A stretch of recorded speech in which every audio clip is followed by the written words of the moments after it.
Ендеше мен кімнің қандай пультта екенін қайтадан ұмытып қалдым. Сондықтан тағы да бір рет тексеріп алу керек. Нормально ма? Қосайын ба?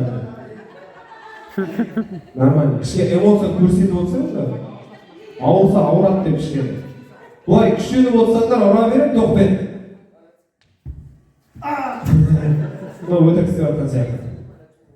Все, молодец. Ендеше алғашқы сұрақ.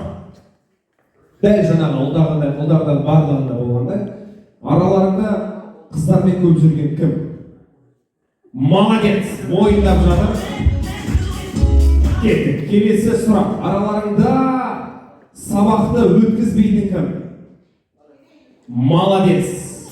Молодец!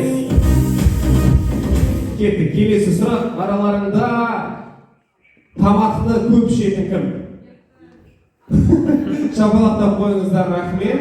Келесі сұрақ. Біздің сынып жетекшіні қатты жақсы көретін кім? Молодец! Сен бір топқа боласың, өз жетекшіні сатып кетіп қойыңыз.